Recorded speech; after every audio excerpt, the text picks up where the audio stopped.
In this installment of WEBN News, we tell you about a controversy between Boston College and its own student organization. Also, we have the latest on how the city of Boston is reacting to Mayor Menino's big announcement.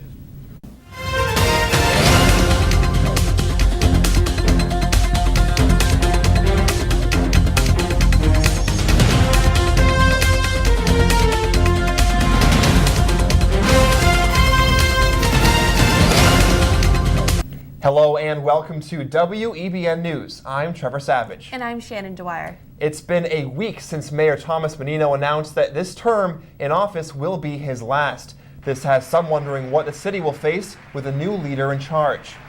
Our political correspondent Dustin Volowski sat down with the president of the Boston Municipal Research Bureau to discuss what lies in the city's future. The consensus is that locally and nationally, Boston has a bright future. What might be some roadblocks that could prevent that from happening? It's to start by how it shouldn't change, which is that, as mayor, he's been a fiscal conservative, and as a result, the city has been able to be well managed.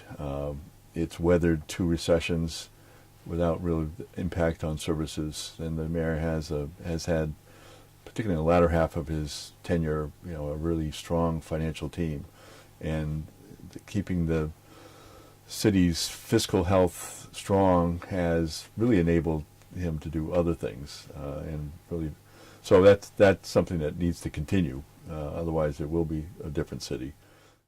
There are now more than 2 candidates for mayor, making the contest a real race. City Councilor John Connolly will be joined by fellow council member Rob Konsowski. He announced his candidacy earlier today. Also running is Suffolk District Attorney Dan Connolly.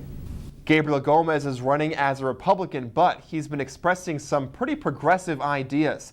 The former Navy SEAL has been talking about congressional term limits and explaining why, if it's good enough for the president, it should be good enough for Congress. I think the president is term limited to 2 terms, and I think what we have down in D.C. right now, unfortunately, is people that have been in politics for a good part of their life, or the majority part of their life, and that's what's led to the partisan gridlock. And I think it's only fair that congressmen and senators be term limited too. I think 12 years is sufficient for someone to go down and be a senator and be effective and get things done, and then come back, more importantly, come back and live under the rules that they've passed, and also live among the people who they served. So I think 2 terms of 6 years is more than sufficient for a senator. And I think 3 terms for a congressman of 6 years is also sufficient. But I think what's wrong is that people start worrying about their re-election too often, and they become addicted to the power and to what they're doing down in D.C. as opposed to forgetting why they were sent down there in the first place. Boston College is cracking down on students administering condoms on campus. WEBN's Ashley Allen reports from Chestnut Hill. Condemnation for handing out condoms is what some students are facing, at least at Boston College. The Catholic school students have been ordered to stop handing out birth control on campus. Lizzie Jekanowski is head of the Boston College Students for Sexual Health group.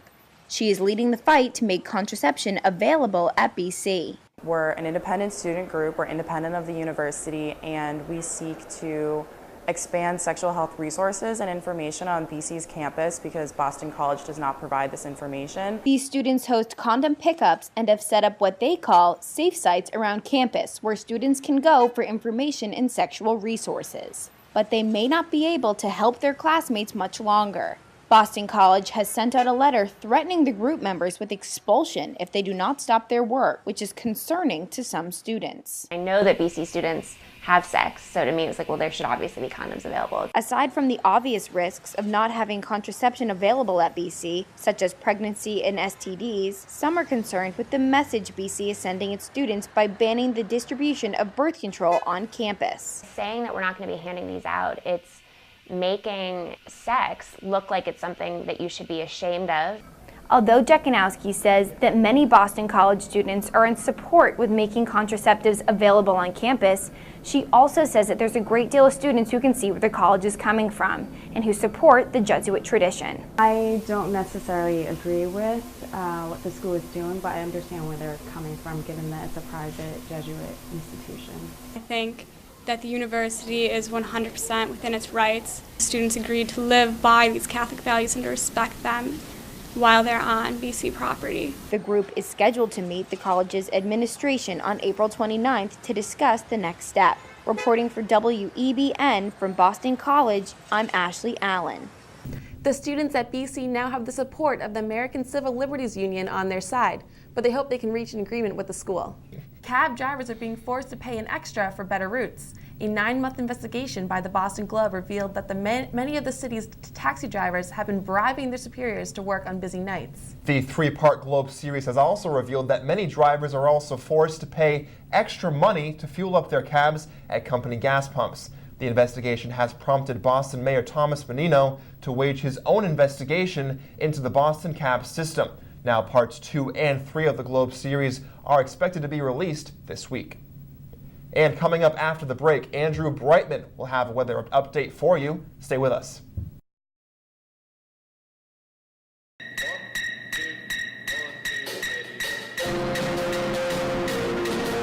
They have been rehearsing 10 hours a day for a month straight, and it's all for the inaugural parade.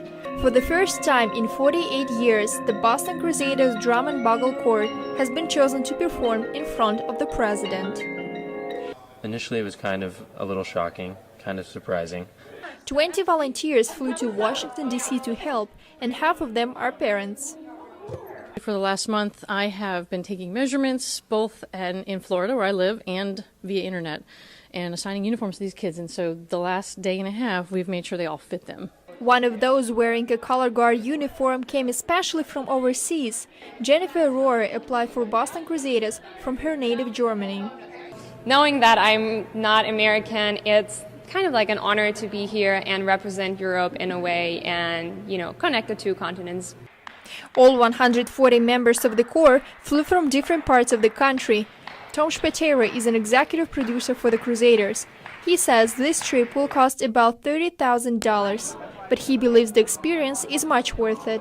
I saw a couple of them at the airport when I got here yesterday, and I asked them if they were excited, and they said, "We're going to play for the ruler of the free world." Of course we're excited. Members of the Boston Crusader Drum Corps will see each other next time only in the beginning of the summer before their traditional tour in Florida. Now they're taking days off. I'm Katia Bylkina for WEBN News Boston from Washington, D.C. Tonight on WEBN News, you'll get the exclusive details on the MBTA Green Line trolley crash. Good evening, I'm Ashley Benoit. And I'm Mike Ciccone. Welcome to WEBN News. We have breaking news about an MBTA crash at the Boylston T-stop. Dozens were injured when 2 trolleys collided underground. Now, one of the drivers was injured. MBTA spokesman Joe Pesutero has told WEBN that the agency is now looking into operator error. Joy Powers is live outside the Boylston station to tell us what happened. Joy? The 2 Green Line trolleys were headed outbound toward Boylston from Park Street Station.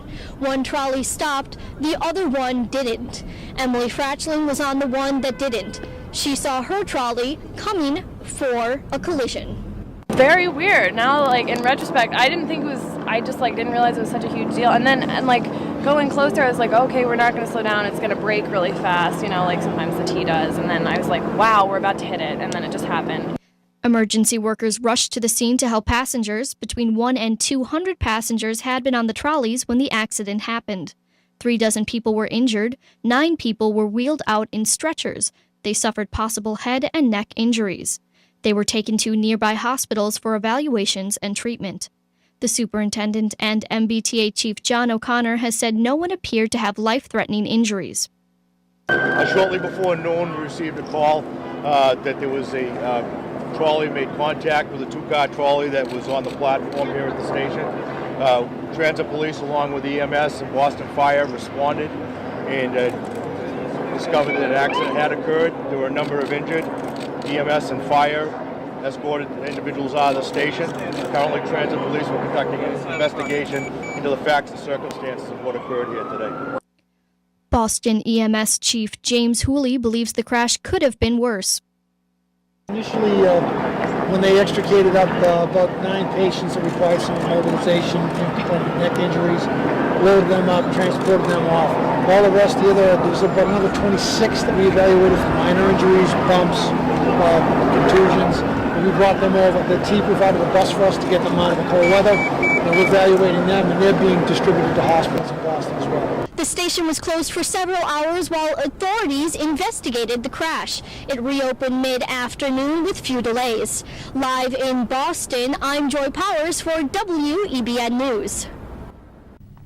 Katie O'Donnell is here with us to tell us how the medical emergency was handled. Now, Katie, we understand Boylston Street was blocked with both ambulances and police cars. That's right. Boston's Finest responded quickly to the accident. Deputy Fire Chief Richard DiBenedetto and first responders took quick action. There were no extrications, there was no derailment, and there was no fire. So it basically became a medical issue, and we then began transporting people above to EMS. Right now, it's unknown how many of those injured will be staying in the hospital. Back to you, Mike. Now, today's crash was not the first for the MBTA. 2 previous crashes occurred in the past 4 years. Back in May of 2008, the driver of a Green Line trolley fell asleep. The operator was killed when the trolley crashed into a parked trolley in Newton.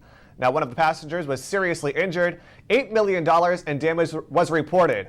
Now, just another year later, that crash happened, this time at the Government Center T-stop. The driver of a Green Line trolley was texting and slammed into another trolley in the tunnel. 68 people were hurt. The damage total, $10 million. After the break, we will hear from Political Pulse. We'll also have your international news. Stay with us.